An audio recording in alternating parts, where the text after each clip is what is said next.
I'm here at the Mere in Scarborough, and this was once the home of the Hispaniola. The Hispaniola was born from a bold idea by Scarborough Council, a wish to bring a touch of adventure to the Mere. What emerged was a charming little schooner, 2 decks, 3 proud masts and 26 gun ports, though not a single gun among them. Every detail was designed to echo the famous vessel from Treasure Island, Robert Louis Stevenson's tale of pirates, peril and far-off seas.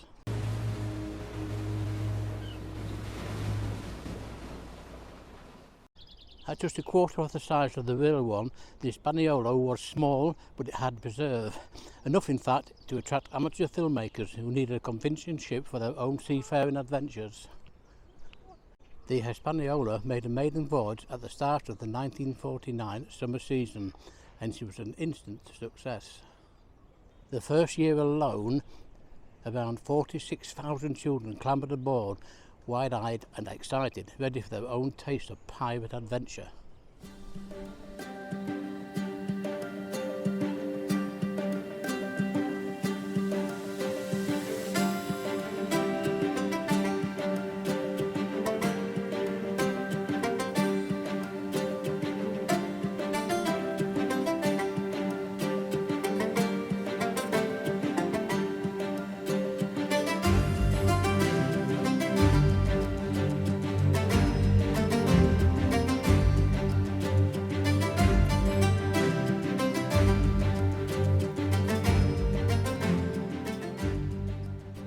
With space for just over 30 to 40 passengers at a time, the steady queue along the Mere was proof enough of her success.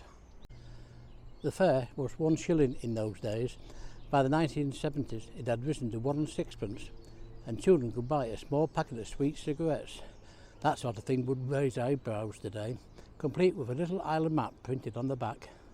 The treasure itself came in the form of metal doubloons, later replaced by plastic ones, but always cherished by the young sailors who found them. This is Jack Blades. His nickname was Budgie Blades, and is remembered by many as a great bloke. You could always find plenty of doubloons to be dug up. Put your hands up, those who have found a silver coin. Right, straight aboard the ship. Back in 1949, the crew were determined to find the real one-legged man to play Long John Silver. And remarkably, they did. His name was Tom Hunt, a war veteran with a genuine wooden leg, and he commanded the boat with pride. Lo, my hearties! Sadly, he passed away not long after the attraction opened. His successor, Reuben Tranter, stepped into the role, and over the years the crew built up a lively cast of characters, a cheerful pantomime of pirates, rogues and storytellers who brought the little schooner to life for generations of visitors. Here we see Ted Moore, better known to generations of children as Ben Gunn, alongside the Hispaniola skipper Budgie Blades. In those early days they threw themselves into their characters completely, turning every short crossing into a full-blown adventure.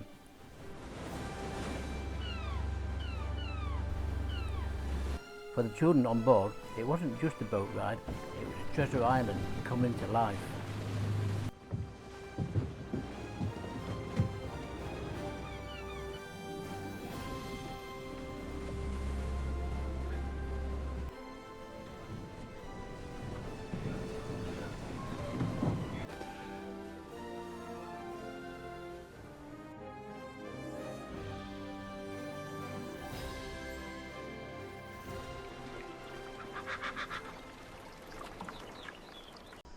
The Hispaniola wasn't just a ride, it was a ritual of summer, a small ship with big imagination carrying children into a world where Scarborough met Stevenson, and every voyage felt like the start of an adventure.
island was dressed like a storybook. A lookout tower rising above the rocks, and a little hut for Ben Gunn and his parrot, waiting for the very first young adventurers to arrive. And this was Treasure Island in the middle of the Mere. I don't know if you can see it on camera, but in the centre there is the old slide with the lookout on the top. And then came the real excitement. The arrival of the Hispaniola in 1949 was preceded by a storm of excitement, especially among the town's children. The idea of sailing on the famous pirate ship on Treasure Island set imaginations alight. None more so than a 5-year-old boy named George Colin Spur. Every morning at 6 o'clock, George and his father made their way to the Mere to await the ship's arrival, not once, but every day for a fortnight, as faithfully recorded by the Scarborough Evening News. He became a familiar sight, a small, solemn figure in a solemn hat, navy raincoat and long overalls, standing watch like a miniature sailor. At last, on the Saturday, 18th of June 1949, the pirate ship finally arrived. The Hispaniola made her maiden voyage, and George was there, exactly where he had always stood, waiting. But there was a problem. The first voyage was by invitation only, council guests and the official sort of people. No place for a small boy with a big dream, or so it seemed. Moved by his devotion, the passengers and crew made a decision. They lifted George aboard as the ship's official stowaway, granting him the honour he had waited for with such unwavering hope.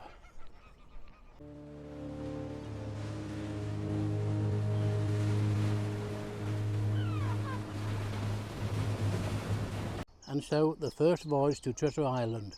A little boy's patience and passion were rewarded, the perfect beginning to the Hispaniola long and magical story. If you should find yourself strolling along the Mere on a summer afternoon, you may hear, carried on the breeze, the faint creak of timbers and the sound of council officials running aground. This is the legacy of the good ship Hispaniola, the most gallant of private vessels ever to be launched on a body of water, scarcely deep enough to drown the determined duck. The great grounding of 1949 on the Mere. It was on the second voyage that the Hispaniola, decorated bunting, brass fittings and a full deck of civic people, sailed boldly into the mud. Aboard were the mayor, mayoress and assorted officials, all of whom maintained the serene expressions of people who absolutely meant to stop there. Children on the bank cheered, adults pretended not to laugh. The mayor, brushing silt from his chain of office, declared that Long John Silver's charts would be reviewed in due course. How long it was stuck in the mud for, I don't know, it was not recorded. In those early days, children who failed to unearth a doubloon on Treasure Island were awarded a black stamp, a mark of pirate disgrace. Many wore it like a badge of honour. Others scribbled at it furiously, convinced it would bar them from respectable society. In 1992, after 43 years of carrying thousands of excited children across the Mere to Treasure Island, the council finally faced a difficult truth. The Hispaniola needed expensive repairs, and the Mere itself was slowly silting up, choked with weeds. So the decision was made to lift the old pirate ship from the water and move her onto dry land beside the water splash pool on the North Bay. It didn't help that at the end of every season, the crew would remove the engine and sink the ship in the Mere to protect her from the winter storms. Each spring she was refloated, patched and coaxed back into service. A charming tradition perhaps, but one that wore the old ship down. Among the crew was Harry Moore, who played Jim Hawkins. He was only 14 years old in 1949, yet he would often dive into the Mere to free the propeller from the thick weeds that wrapped themselves around it. A real-life cabin boy keeping the adventure alive. When years passed and the council still took no action, two local fishermen, Ken Leader and Stuart Ogden, stepped in. They bought the ship for just £1 and hauled her to Whitby, and with the help of friends and volunteers rebuilt her, and by 1996 she was seaworthy once more. Here we see the Hispaniola being built in the 1940s at Pearson's Boatyard in Hull, and its delivery through Scarborough streets in 1949.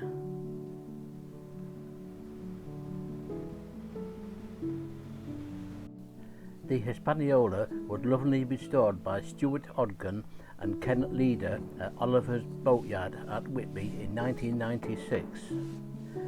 They gave the ship a new lease of life so it could ferry children again around Scarborough South Bay. Stuart said in 1996, when he got the Hispaniola, it was absolutely rotten above the waterline, but we are cracking on and I'm pleased with the way it has gone. There was more work than we thought, and it's costing more than what we had planned. It will be as good, if not better and stronger. It was so sad to see it in ruins, but now it has a future and it can ferry people all over again. I think it's going to be a great success, and by having her done up like this, there's no reason why she can't sail for another 50 years.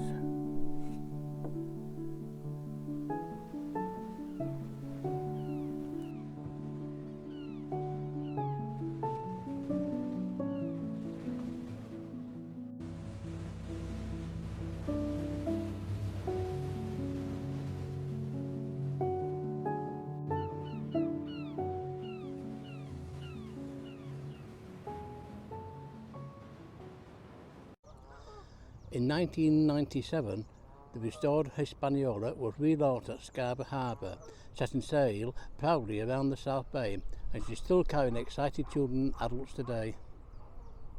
But in 1958, the magic of Treasure Island came under threat.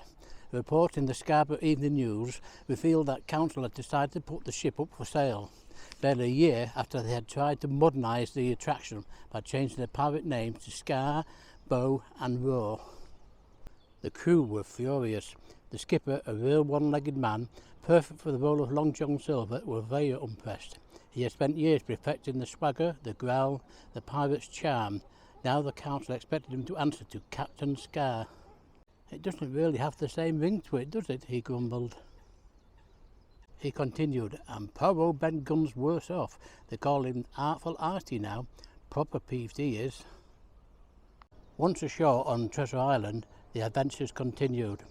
Children were given black masks and a pirate badges, and many brought a little box of sweet cigarettes. Ben Gunn himself described the treasure hunt with a mixture of pride and disgust. Lovely life it is, he said. I show the children where to dig for the buried treasure. We don't give them spades. The sand's only 6 inches deep, and underneath is black mud. Stinks something horrible if it's exposed. Makes my life on the island miserable when this happens, it does. Despite the council's attempt to sell her, the pirate ship was never replaced. The Hispaniola survived and went on to enjoy nearly 40 years of adventures on the Mere.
Over the years, slides replaced the old lookout towers. There was a firing platform, loopholes, even a treetop perch for daring young pirates. And some say there was a goat living there, though whether that's true or telltale is anybody's guess. What mattered was the feeling, a tiny island, a little ship, and a world of imagination that refused to be sold off or renamed.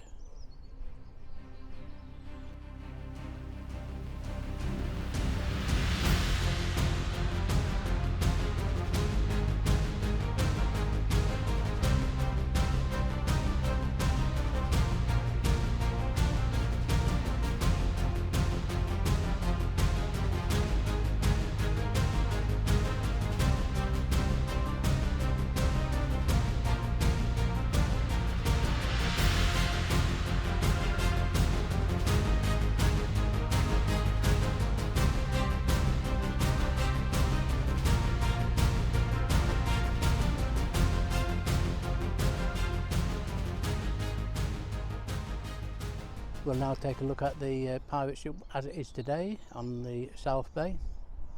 Take a little ride.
If you spend enough time around Scarborough Harbour, you start to recognise the people who truly belong to it, the ones who move with the tide rather than against it. Peter Williams is one of them. You don't need an introduction to know he's the skipper. The moment he steps aboard the Hispaniola, there's a calmness about him, steady, unhurried, completely at home, as if the boat itself settles under his feet. Peter is a modern Scarborough mariner, part fisherman, part guide, part storyteller, part wildlife spotter. He knows the coastline the way some people know their own handwriting, reading the sea in a single glance. Passengers feel it straight away. Even when the swell lifts the bow and hands tighten on the rail, there's confidence in the way he handles the ship. His crew, Rob, Frank and Neil, work around him like a family, joking with passengers, watching the water, pointing out dolphins with the enthusiasm of people who never tire of seeing them. They reflect their skipper, friendly, capable and proud. But Peter isn't just running a tourist boat, he's carrying a legacy, a vessel rescued for £1, rebuilt in Whitby and reborn in the harbour. You see it in the way he talks about her, checks her lines, stands at the helm with confidence. There are no interviews, no big statements. His reputation is built the old way. The welcome he gives, the steadiness of his hands and the small adventures he creates for families who will remember him long after the holiday ends. In a harbour shaped by generations of practical, unshowy seafarers, Peter stands firmly in that line, and the Hispaniola, with her bright paint, pirate flags and improbable history, is lucky to have him.